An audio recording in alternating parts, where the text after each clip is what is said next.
हित वचन नहीं तूने माना, मैत्री का मूल्य न पहचाना, तो ले मैं भी जाता हूँ, अंतिम संकल्प सुनाता हूँ। याचना नहीं अब रण होगा, जीवन जय या कि मरण होगा। हाँ हाँ दुर्योधन अब रण होगा। राष्ट्रकवि रामधारी सिंह दिनकर की ये कविता अब पाकिस्तान के संदर्भ में सच्चाई का रूप ले रही है। भारत ने पाकिस्तान की करतूतों पर जोरदार पलटवार किया है। भारतीय सेना ने पाकिस्तान के हमलों को नाकाम करने के साथ ही जवाबी कार्रवाई में उसके 5 एयरबेस तबाह कर दिए हैं। सीमा पर भारतीय सेना का जोश हाई है, लेकिन वॉर टाइम में भारतीय बाजार थोड़ा नर्वस नज़र आ रहा है। पिछले 1-2 दिनों में बाजार में थोड़ा दबाव तो है, लेकिन घबराहट नहीं है।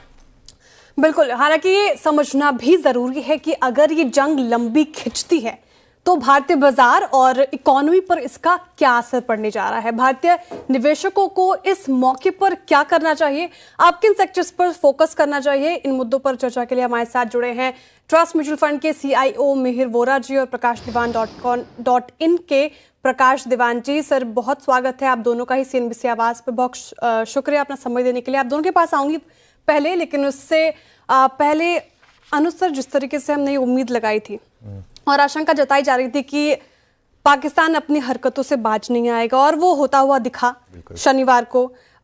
हम आज आपके समक्ष इसी मुद्दे पे बातचीत करने के लिए, लेकिन अब क्या करें? जिस तरीके से हमने शुक्रवार का सत्र देखा, लग रहा था बाजार हिलेगा, लेकिन लास्ट में रिकवरी देखने को मिली मिड कैप में भी। तो कहीं ना कहीं ये सवाल सभी के मन में है कि वॉर और बाजार को अब कैसे देखें।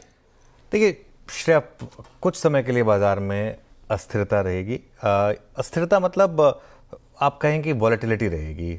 हमारी मार्केट फिर भी काफ़ी बेटर प्लेस्ड है कंपेयर टू बाकी मार्केट्स। पिछले हफ्ते इंडिया विक्स में आप देखिए 20% का उछाल आया है। और अगर सवाल यह है कि लड़ाई लंबी चलेगी या नहीं, अगर लड़ाई लंबी चलेगी तो अनिश्चितता बढ़ेगी।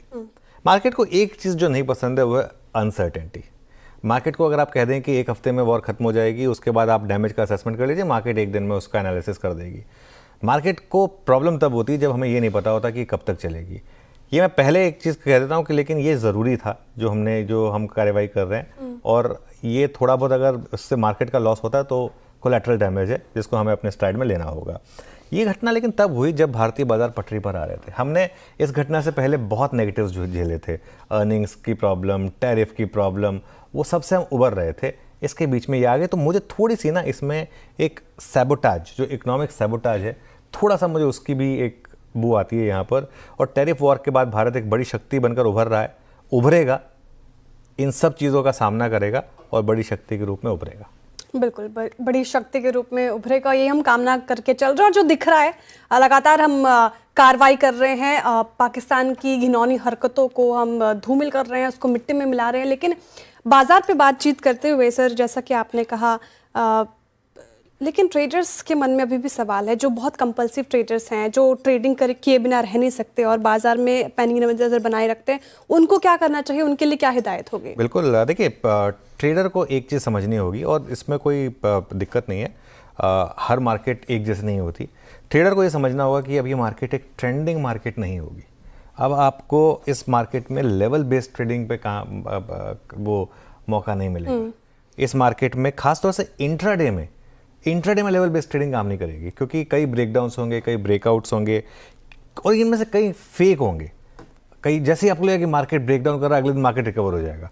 जैसे आपको लगेगा मार्केट में रैली आ रही है, अगले दिन मार्केट गिर जाएगा। ये सब होगा, तो इसका आपको ध्यान रखना है। किसी भी बड़े मूव को आप नया ट्रेंड मत समझिए। कोई भी ओवरनाइट पोजीशन बिना हेज के मत लेके जाइए। इंडेक्स की बजाय स्टॉक्स पर फोकस करिए। चाहे तो बास्केट ट्रेड लें, एक अच्छे स्टॉक्स की बास्केट बनाएं, स्ट्रॉन्ग स्टॉक्स की बास्केट बनाएं, और निफ्टी पुट के साथ अपने आप को हेज करें। अच्छे नतीजों पर मार्केट पॉजिटिव रिएक्शन भी दे रहा है श्रेया, ये भी एक बहुत बड़ा पॉजिटिव है। देखा हमने अच्छे नतीजों पे टाइटन और L&T जैसे स्टॉक्स में तेजी थी, लेकिन इन्वेस्टर्स पे को क्या राय रहेगी सर? जिस तरीके से गिरावट बाजार में देखने को मिल रही है, क्या अभी फिलहाल वो इसे अपॉर्चुनिटी समझे, लॉन्ग टर्म के लिहाज से ऐड करें? क्या सलाह रहेगी इन्वेस्टर्स को? देखिए, इन्वेस्टर्स के लिए बहुत ईजी है। जो अब तक ईजी तो खैर कुछ नहीं होता, जो अब तक लेकिन करते आए हैं वही करते रहें। अच्छे शेयर्स की लिस्ट बनाएं और उसके बाद गिरावट में ऐड करें। पैनिक में अपने अच्छे शेयर्स ना बेचें, लेकिन बिना रिसर्च के कोई शेयर ना लें। चाहे तो थोड़ा एक्सपोजर इस समय आप डिफेंस स्टॉक्स में रखें, एक स्ट्रैटेजिक पोर्टफोलियो और एक कोर पोर्टफोलियो, उसको अलग अलग रखें। कुछ स्टॉक्स दोनों में होंगे, आपके स्ट्रैटेजिक पोर्टफोलियो में भी होंगे, कोर पोर्टफोलियो में भी होंगे।